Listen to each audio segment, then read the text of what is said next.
When you're funding your Roth IRA, is there a right time of the year to make that contribution and a wrong time of the year? Actually, there is. I'm going to give you 3 times of the year when you should be making your Roth IRA contribution. I've got that and more coming up.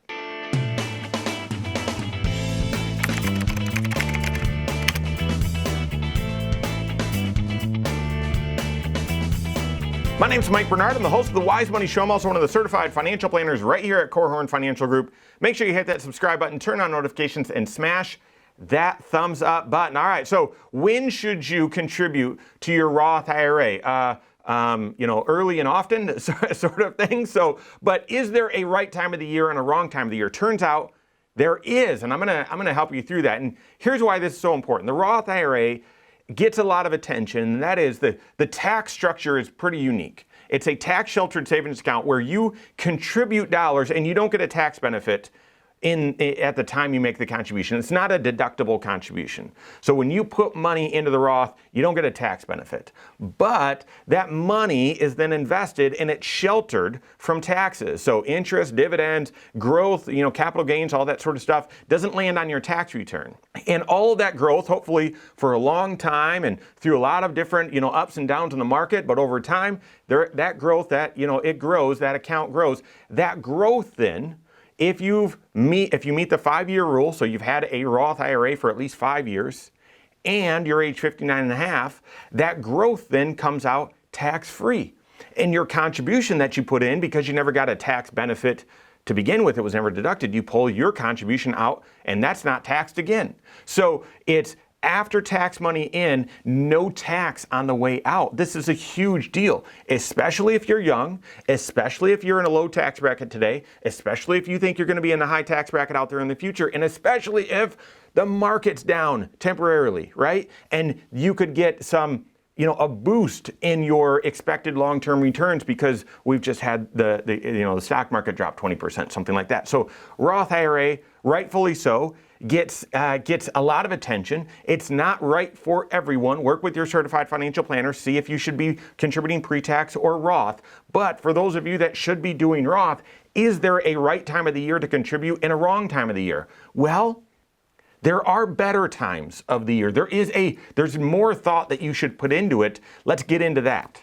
Number one, if you're making a contribution to your Roth IRA, I would do it as soon as you possibly can in the year. So January 2nd, if you will, or like as early in January as possible for the current year. So as soon as the year clicks to 2023, obviously the markets are closed. Whoever you're working with financially, they're not open on January 1st, but January 2nd, January 3rd, as early as possible in the year, you should make your full contribution. Now, that's based on 2 truths. One, you can't tell the future. You have no idea. I have no idea what the stock market's going to do for that year. It's impossible to know. People are going to have their guesses. No one predicted a pandemic. No one predicted, so you might have some hunches. And sometimes, rarely, those hunches might be right, but you don't know the future, okay? So it's based on that truth, but it also is based on this second truth, and that goes hand in hand. 3 out of 4 years in the stock market, the market's positive. So if you want to have as much opportunity for tax-deferred and tax-free growth as possible, you'd contribute that Roth IRA. You'd make that Roth IRA contribution as early as possible in the year. So you've got another year of potential, 75% of the time, growth in a tax-free account. Yes, there will be volatility within the year. On average, the market will drop from a high point to a low point within a year of 14%. But 32 out of the last 42 years, the market's been positive. That's 3 out of 4. Yep. I don't know when that high point and low point will occur. The market might go straight up, then it drops a little bit and then goes back. It might be the lowest it's ever going to be for that year right at the beginning of January. I don't know.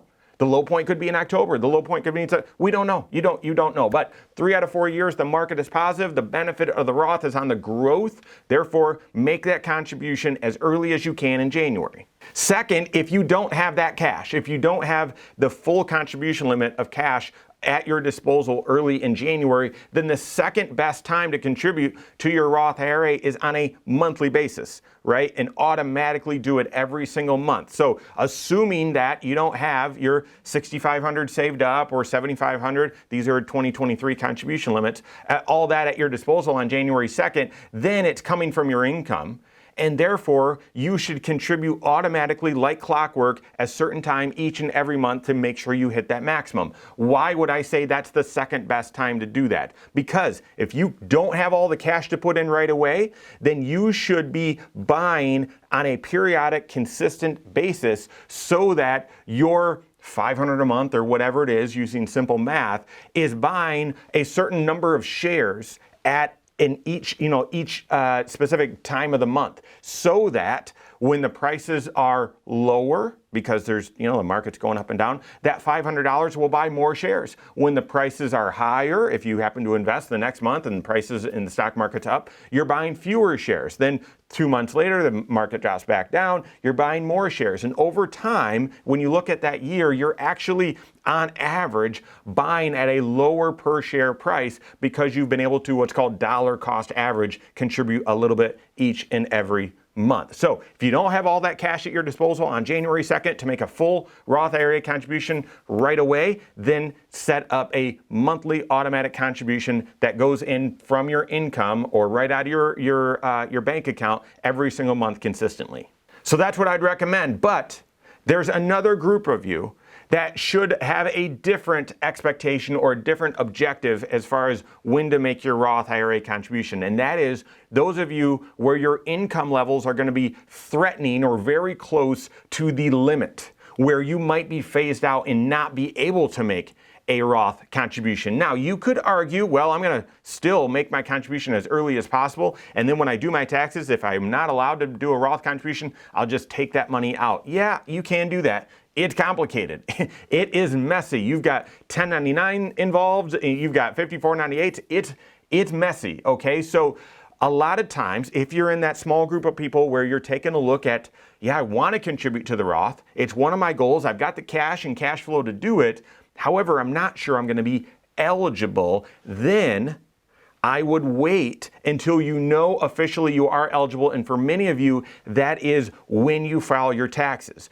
You can contribute to a Roth IRA from January 1 of that year all the way until April 15th of the following year, which means the IRS gives you that extra time to say, okay, let me do my taxes. All right, my modified adjusted gross income is below those limits. Therefore, I am eligible. I'll make a contribution for last year, and I'll do that in April or whatever once I have my taxes finalized and I know that I am eligible. Take a look right here. These are the modified adjusted gross income phase out limits to fund a Roth. Obviously, it depends if you're single or if you're married filing jointly. By the way, if you're married filing separately, you essentially can't contribute to a Roth. So that's one reason why you should, if you're married, file jointly. Take that into consideration. But if your income, now this is modified adjusted gross income. So it's your capital gains, it's your dividends, it's your interest, it's your, all those sources of income add up. And if your income is above these limits, then you're unable. You're limited on your Roth IRA contribution. And then if you go above that phase out band, you're not able to do it. So the third group of you, if you could contribute to your Roth right away at the beginning of the year, or are doing it based on income, and income can come right out and automatically go into your Roth every single month, but you're going to be close to these phase out levels each and every year, then the right time for you might be when you file your taxes. This is one of the reasons why when we meet with our clients, our financial planning clients that are doing comprehensive financial planning, we typically meet with them 2 times a year, and we'll meet with them at tax time to review any final kind of last minute tax planning opportunities before we file this thing, and determining whether they could and should do a Roth IRA contribution is one of those decisions. So yes, there is a better time to make a Roth contribution than others. Now, if you don't fit in the mold of either one of those, still contribute to the Roth if that makes the most sense in your financial life. Work with your certified financial planner, figuring out what your tax shelter strategy is. That's going to be one of their primary goals that they're going to help you with. So if you should be funding a Roth, do it at the right time. And if you're not able to do it at that right time, still just contribute, get those dollars in there so they can go tax-free for your financial life. Work with your CFP on that. If you don't have a CFP on your team, contact one on my team. Find us online, Korhorn.com. That's Korhorn with K. WiseMoneyShow.com. You can find us there as well, or give us a call, 574-247-5898. All right, there you have it. Go out and take your next wise step in your financial life.